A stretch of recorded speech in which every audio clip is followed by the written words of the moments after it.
When I was growing up, my kind of musical influences were very vast and very varied. I was a big metal fan. I used to listen to people that nobody else really wanted to listen to. Felt like I was doing them a favour. But at the same time, I shared a room with my brother and he was heavily into rap, and my sister next door basically listened to Justin Timberlake all the time. And I didn't really come into contact with acoustic music until I was about 16, and it really kind of resonated with me. You never really put me right. Your words we said by dim lamplight. I got my first guitar when I was 16. I remember it was when the kind of YouTubes were starting. So I asked my dad, I was just like, Dad, can I have a guitar for my 16th birthday? Just the worst one you can find, I don't mind. I just want to be able to play, and I think he got me a guitar from Argos. From then, I just really enjoyed playing the guitar, and at the time, I just wanted to learn the songs that I loved to listen to, and that was something that I just did. I just listened and then learned how to play them, and then that kind of taught myself how to play guitar. Hello everybody, my name's Lewis, and this is everybody's favourite song.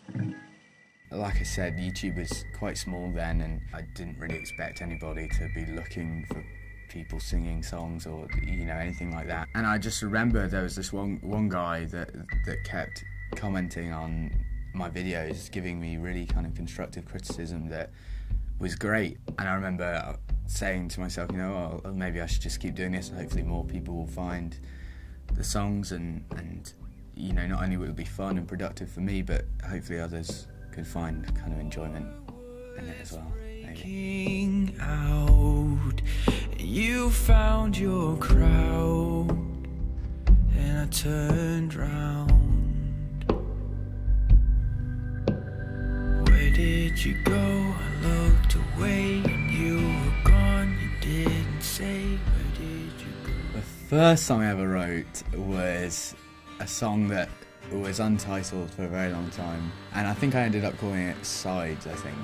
I can't even... Well, I do remember writing it. I was in my old room, just kind of sat at the computer, and I think I recorded like a 20-minute session of me just babbling and writing this song, and then I picked the lyrics I liked and kind of put them into the music. I was very close to my cousin then, and he used to play a lot of guitar, and I remember just as soon as I wrote it, I sent it to him, and I was like, please tell me what you think. I've done it, I've cracked it, I've written a song. He was very positive, and that made me want to write more and more. For some reason, I thought the YouTube stuff would give me confidence when it came to playing live, but nothing could kind of prepare you for that. It's a lot different, and yeah, I was kind of forced to do an open mic by my dad and my stepmom. The act before me were awful, and I remember thinking, this is perfect, I just have to be better than them. And just as I was about to play, the kind of curator of the night came up to me and said, we got a last minute entry, and she came on and she was incredible. And I remember I was just so deflated and just ready to run away. But yeah, I played 3 songs, and then I actually got a kind of cheeky encore, which is very cool. And I just remember from that moment I kind of said to myself, I want to do this for as long as I could do this. It's a long way back, so I guess I'll be on my way.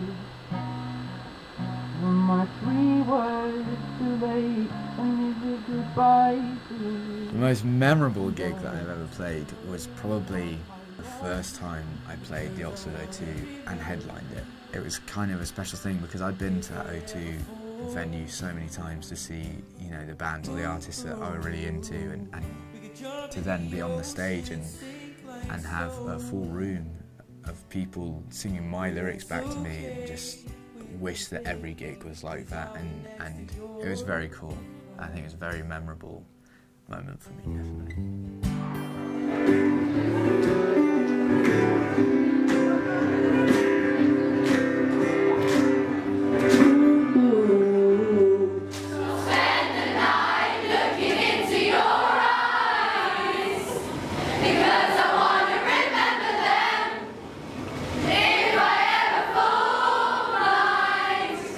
This Thank you. The EPs kind of, again, came out of the YouTube and the kind of social media aspect of things, because people were asking now for downloads of studio versions of my songs, and you know, at the open mics and at the gigs I wanted to have some kind of physical music just to, you know, even give away. At this time I was at college, I was studying music technology at college, and I'd also met somebody there who had this kind of mobile studio that he'd take places and just record people. He invited us to play Extreme Frisbee, that's what we called it, in Newbury, and he kind of made a beeline for me straight after Frisbee, and I think we tried like 3 times in the end, and every time something else came, like the first time it was with my Argos guitar, and then I had bought a new guitar just after we recorded it, so the guy said, well, now you got to re-record it with that new guitar, it sounds so much better. He then got some new microphones like right after, so he was like, well, we're going to have to record it on these mics. And then the third time, I don't know why, it just didn't sound as well as I'd hoped.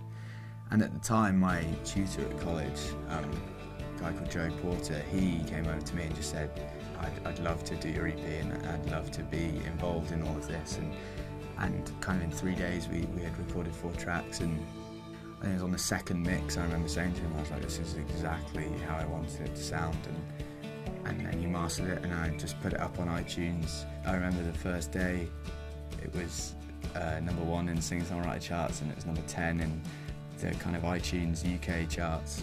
And it turns out I made enough money in a day to make the physical. So yeah, that first EP was kind of a really key moment for me, and I was so glad that I just waited and waited until I got it right. Seems so significant, and at the drop of a hat, my whole world's getting different. So after the first EP, at this time I was with my lovely manager, Matt.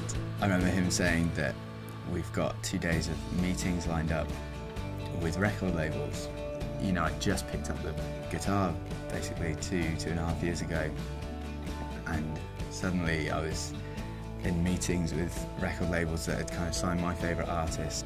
I decided that I really wanted to be with Warner Brothers. The male singer-songwriter roster was just so impressive to me, and so we kind of did that and decided to release as many EPs as we could get away with, which in the end was 5. Done 5 now,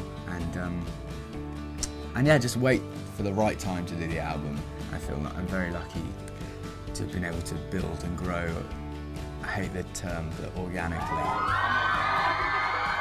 Coco was outrageous, it was amazing. It was my biggest headline gig ever, and it was a lot of fun. There was a lot of kind of, not pressure, there was a lot of pressure I think that I put on myself, because we're stepping up this show a bit. We had like a projector and lights brought in, and we never did that before. I got to perform with Fife Dangerfield, who actually wrote and recorded the original version of Made Up Love Song number 43, which was the song that I covered on my 4th EP. And it was just a weird moment for me, I think, you know, having idolised him for so long, to then be able to perform the song with him was incredible. I love you through sparks and shining dragons, I do. Now there's symmetry in your northern grin. I love you through sparks and shining dragons, I do. And I can see myself in the refilled later. Ben, you got me off the sofa, just sprung out of the air. The best things come from nowhere, and I can't believe you care.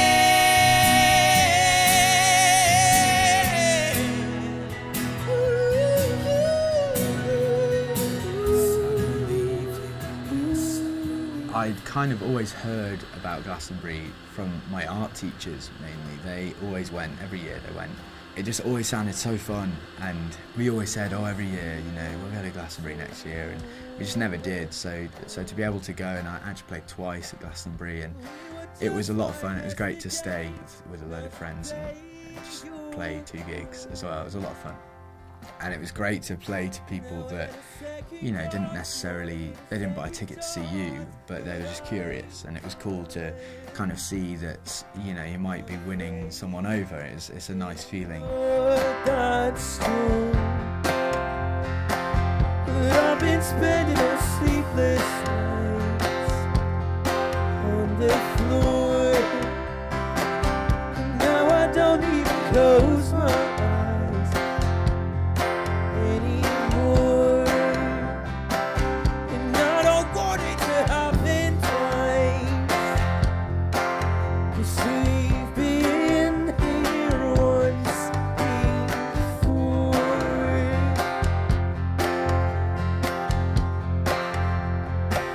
But I've been spending all sleepless nights. I've always been excited about recording and releasing this album, but at the same time I kind of feel like I've been putting it off, just because it's such a scary thing. Yeah, I'm never going to have a first album again, you know, and I just wanted it to be right, and I was lucky to have that kind of cushion of time, and to be able to write the songs that I wanted to write and record them correctly. And I think I'm very glad that we did it that way. Also, we've done it with quite a few producers as well, which is nice because you get each of their kind of individual flares on the album as well. So yeah, it's been a lot of fun.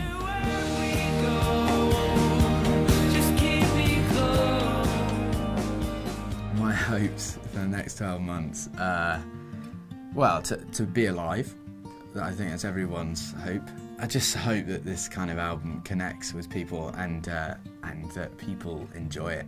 I don't want it to be what people are expecting, you know, but I also want people to be kind of pleasantly surprised as well. And then I hope to tour a load around the record. I'm looking forward to summer again to do festivals, and then also just to kind of get back on the horse, start writing again, and then hopefully be able to make a second record, and then third one after that. But that's not 12 months. The answer 12 months. So 12 months.